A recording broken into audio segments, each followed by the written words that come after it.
Star Wars is weird. It has been almost 4 years since the last movie, and will probably be another year or two until the next. Maybe even longer. But ever since the writer's strike, we've been getting teases on what's coming down the pipeline. And we also know about a Star Wars Boba Fett project that would have changed everything. Welcome to Star Wars Uplink, your place for everything Star Wars gaming, the TV shows, and the movies. Let's jump in. Just you reconsider playing that message for him. The writer's strike is going on, and it is still unfruitful. Disappointingly. Quite. There was some stat that was like the studios have already lost like 300 million or are projected to lose 300 million over the course already. It's like, come on, guys. You head to the table, get some stuff figured out. Seriously. But it's given a lot of these writers who wouldn't necessarily have enough time to head over to social media or do an interview or do all these things and give us all the teases about projects that they've been working on, specifically around some Star Wars stuff.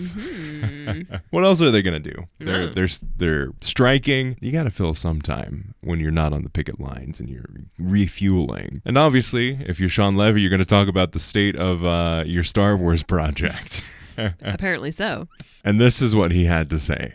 Quote, "We were just starting the process of developing my movie and the writer's strike happened. So we are in that holding pattern that so much of our industry is in. And while this isn't very exciting, I wanted to take this and push it forward and see what our thoughts are on the state of Star Wars movies." Movies. Oh. Yes. Because we're getting the TV shows. We did our vibe check on the TV shows, Disney Plus. We feel like they're a good thing, and ultimately, it's a fun addition to the Star Wars universe. But ultimately, Star Wars are movies. Star Wars as a whole began in movies. It will thrive in movies. That is how Star Wars survives, is in movie form. Yes, indeed. Yeah, you said like 1 or 2 years. It might be a little longer. Woo! I mean, even the fact that they pushed Dune back, a movie that is like complete and ready, already all done in its form, it's just like, well, now people want to be paid, so maybe we'll just wait. Like, Yeah, no, they are doing some very strange things in the movie industry. The movie industry as a whole, just inside baseball, is really getting shaken up because you have indie projects like A24. They're able to continue making movies. Actors are able to promote those movies because A24 stood up to the table, accepted all of the conditions. And if that's a small company, A24 produces indie movies. If they can afford to pay writers and actors properly, I'm pretty sure Disney can with all of its money. But another aspect of this is you have tech companies like Amazon as well as Apple getting into this streaming space, and everyone flooded it all at once, and then the pandemic hit, and then all of everybody's plans changed, and now we're looking at a completely different landscape. You have things like Barbie that are doing incredible numbers, things like Oppenheimer, quality. While Barbie is technically based off of a previous license and name, Oppenheimer is not. It's R-rated, it's 3 hours long, it's a completely original idea, and it did like over $700 million off of it. wow. So we're perfectly primed for these really unique stories, and everyone is just tired of the same sequels, the same reboots, the same based off of a book, based off of a previous IP kind of thing. People want something unique. Yeah. Make it live action. Yeah.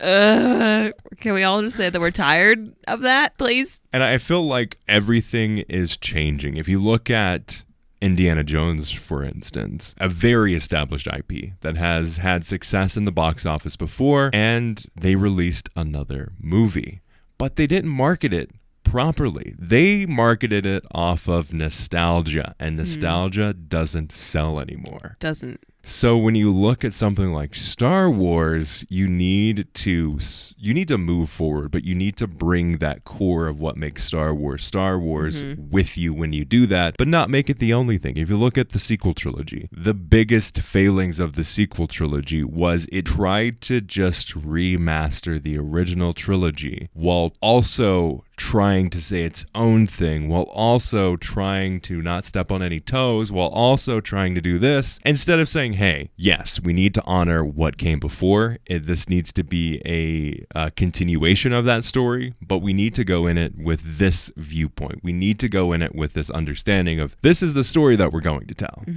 And they didn't. And that's why we have a very dismembered, very all over the place sequel trilogy.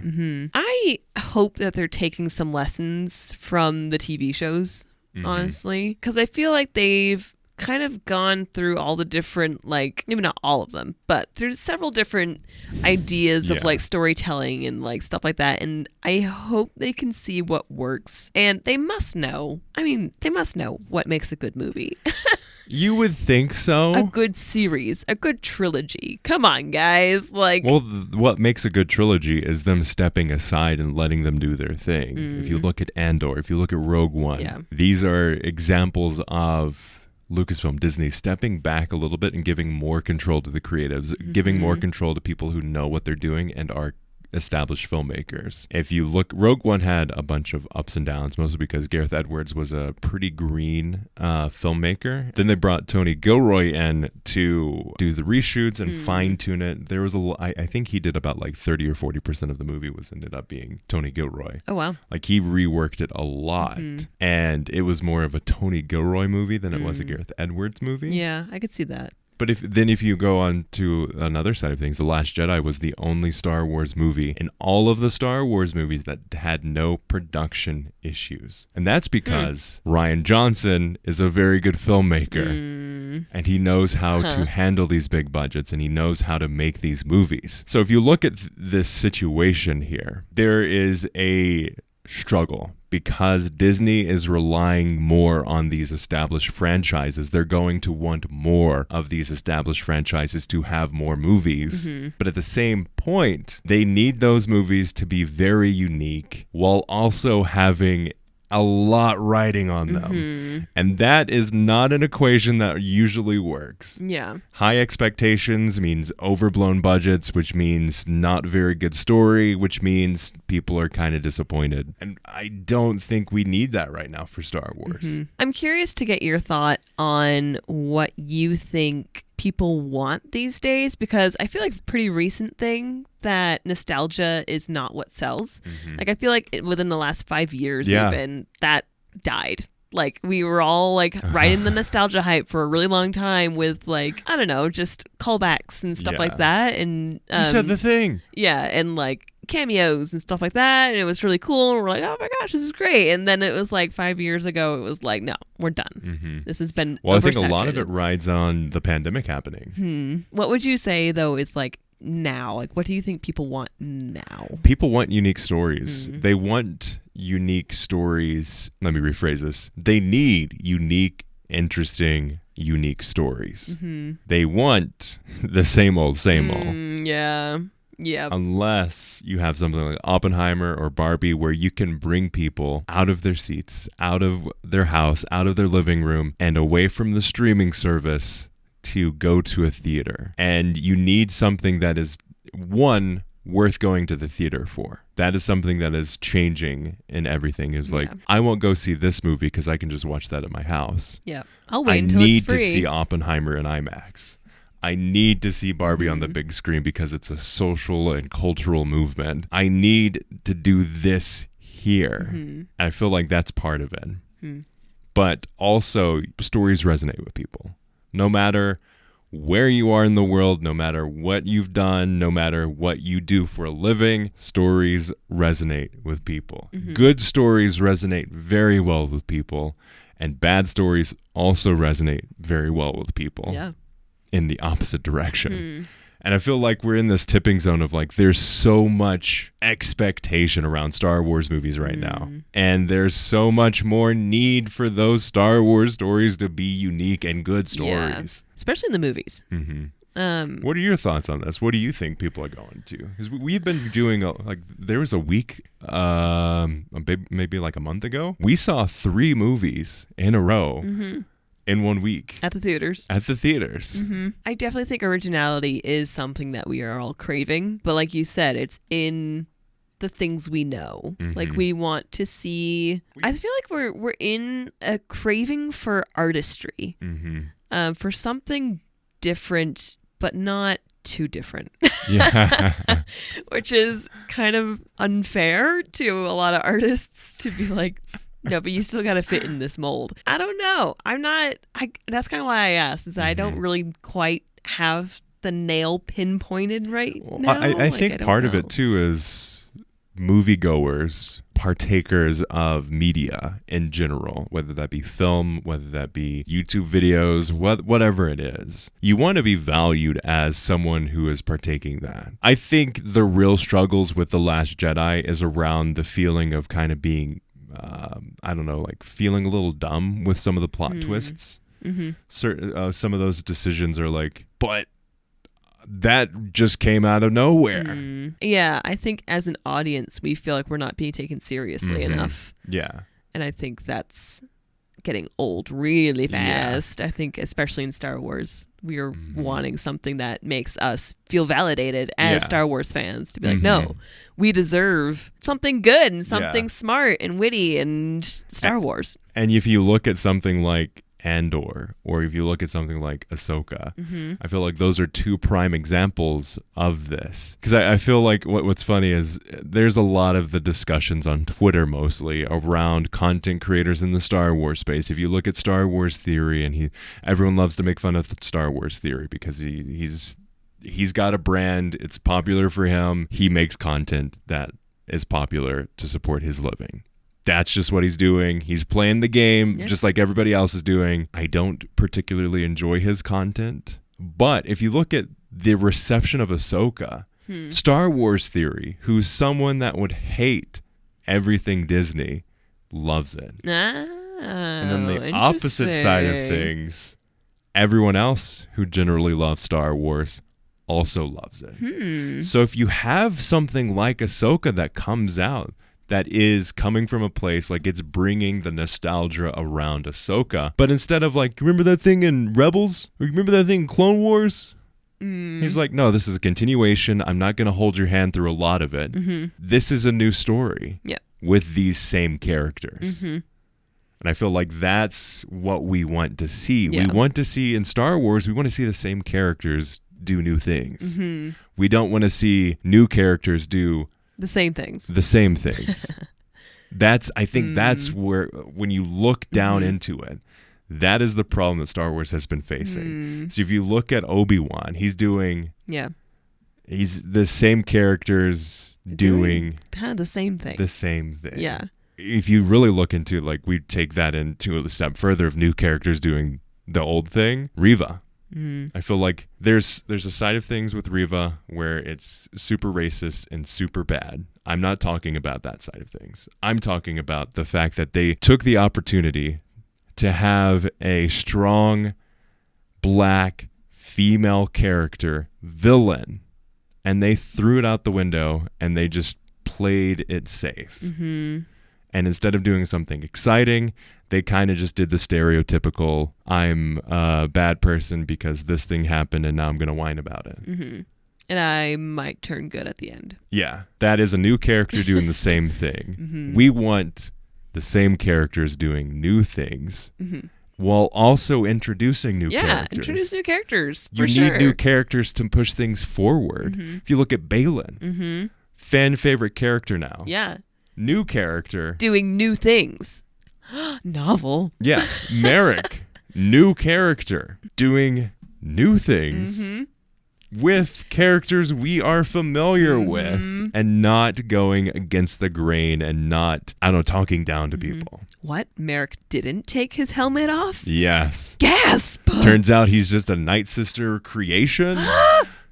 Super exciting. I think these are the things that we really need to take into account when we look at what's coming up next for Star Wars. We want to see new things with familiar faces and not have the same thing be the thing that we want or that we're told that we want. Yeah. Let the audience know what they want. Like don't just try to shove something down our throats. Yeah. Okay? And then complain that they didn't like it. Yeah.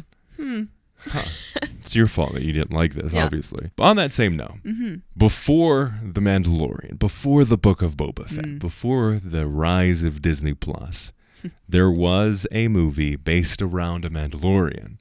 One that we're very familiar with, Boba Fett. Yeah. And just recently, we had somewhat of an interview, breakdown, tease around one of the co-creators of Rebels. He was tasked to develop a Boba Fett movie and was going to, he compares it really to Logan.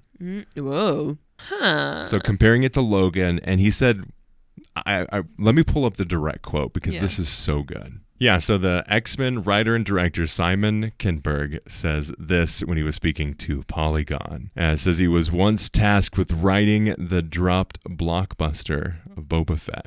Quote, tonally like Logan, on the edge of R-rated, though I don't think you could have a Star Wars movie that would be R-rated. But at any rate, I think over time my role morphed as a friend of the court, and so it ranged from being a consultant on movies, notes, and kind of stepping aside. But eventually, he says, obviously co-creating Star Wars and Rebels and really staying with that show that I loved. Part of what was so exciting about Rebels was that we were going to do something that those movies I just mentioned didn't entirely do, which is create a brand new set of characters. I love this because, one, it brings up the fact that all of the weird Star Wars fanboys are like, I want an R-rated Star Wars movie. That is antithetical to everything that Star Wars is. I have to agree. I think you can push the PG-13 rating. We've seen it pushed. Yeah. We've seen dark topics covered. But I think the joy and the beauty of Star Wars is able to have these dark discussions and cover these dark topics. Like if you look at the original trilogy and you look at the political side of things that they were covering at the time, you look at Andor and what that's trying to say at the same time, covering these darker topics, these heavier topics in a way that most people can enjoy, I think is way more powerful to what George Lucas was originally planning. But to have a Boba Fett movie set in the tone of Logan. Yes. I think it makes a lot of sense. Yeah. Honestly, I think that's what we're missing with his character in Book of Boba Fett. No, really. As you're pulling this up, I'm like, man, to think of Boba Fett before Mandalorian, like just to like, if you could just shove away all the Mandalorian like imagery and feelings that we have around it, and then the Boba Fett show, just like do away with that and just remember back to the Boba Fett you remember seeing in those original trilogies. It's like, man, he's so what cool. could it have been, you know, like Yeah. set in the Logan tone. Oh my gosh, like how gritty could that have been? Something I think the character desperately needed in Book of Boba Fett. When you look at the whole story around Book of Boba Fett, it's something that we've come to enjoy more of. The idea, not necessarily the execution, but the idea of the show. Someone who is trained as a soldier from their creation, trained, only knows this, only knows to be a warrior, only knows to be a bounty hunter. How do they go from that to changing to be someone better? That is the core message of Book of Boba Fett. Do they pull it off well? No. Do they fail in that core message? Basically through the entire show. But if you look at the core story of what they tried to say, I think it's really fascinating. But I think you need to start earlier. You need to bring in that grit. You need to bring in the warrior aspect of things instead of him recovering and recovering. It's true. We didn't even get any pre-Boba Fett. You know, like we didn't get the who was this bounty hunter guy? Like, we don't even know. We just have the idea of what we saw of him standing there looking cool. Like, that's literally all we know of Boba Fett before he goes into the Snarlock pit. That's it. Why didn't we get a little bit before, at least? Like, why couldn't we have seen him in action, seen how cool he was as a warrior, and then to be able to follow him through into this, like, into this recovery and to this rebirth into something new, into realizing I don't want this life anymore. We don't even know what life he was giving up. Well, Book of Boba Fett failed at the hero's journey, which is the foundation. Joseph Campbell, hero of 1,000 faces, hero's journey. That is the foundation of Star Wars. And Book of Boba Fett did not have that because it was half Book of Boba Fett, half Mando Season 2.5. That's where it failed. And if you look at something like this, Book of Boba Fett, in its core message, it was fighting itself that whole time. And that's, I think, what you feel when you watch it. Moments of goodness, moments of like, man, that was awesome, to moments of like, this doesn't make any sense. Like, why is Mando here? Because they couldn't get Pedro Pascal for a whole season, but they could only get him for a few episodes, basically, is what happened. So there's all of these different stories that are being told. Going back to that, what would this look like as a Book of not a Book of Boba Fett show or movie?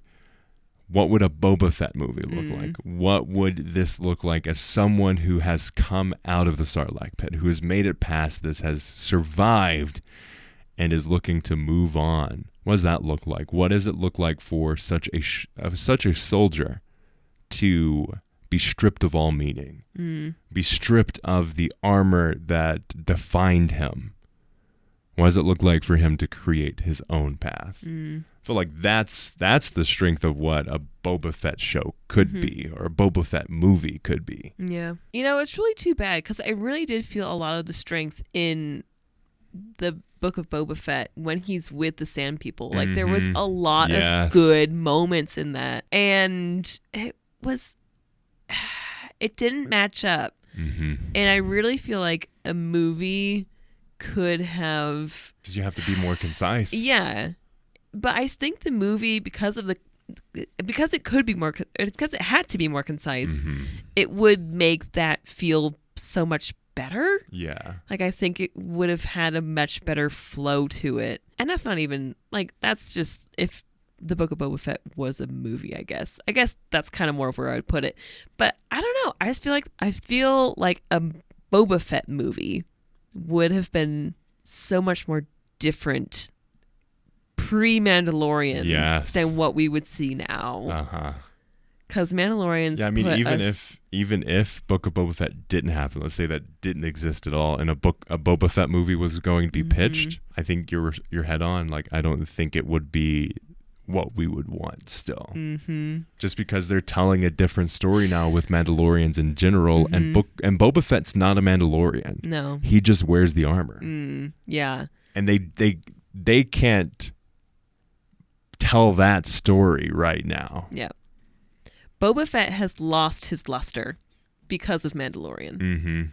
Because of Din Djarin. Yeah. Because Din Djarin's the cool one now. Yeah. And he's part of this uprising of recreating the Mandalorian. Like, wow, how can you really beat that? Yeah. He's the new Boba Fett. When you're a clone who's just not had the regeneration thing going on. You need to tell a very different story to highlight Boba Fett now. Yeah. I feel like if you're going to tell a story about Boba Fett now, you'd have to go further into his past. Yeah. Rebuild that character to be able to tell more, to be able to distinguish him from Din Djarin. Yeah, and you have to do much more of that internal side of things, internal conflict. We'll see. I think they're doing a really good job with that internal conflict with Ahsoka, so we'll see how that goes. Yeah. Obviously, we're probably not going to get a Boba Fett movie anymore. No. Or another season, probably, of Book of Boba Fett. Probably not. I highly doubt we're going to see that. So it's a shame. But let us know your thoughts. What would you have liked to see in a Logan-esque style Boba Fett movie? Let us know in the comments below, and let us know your thoughts on the state of Star Wars movies right now. Where do you think things are headed, and how long do you think we have to wait for the next movie? Let us know in the comments below, or contact at uplinkpodcast.com. As always, you can listen to the podcast wherever you find podcasts. If you want to pick us up on YouTube and finish off in the car, on Spotify, SoundCloud, Stitcher, Google Play, Apple Podcast, all the places. As always, thanks for listening, and may the Force be with you.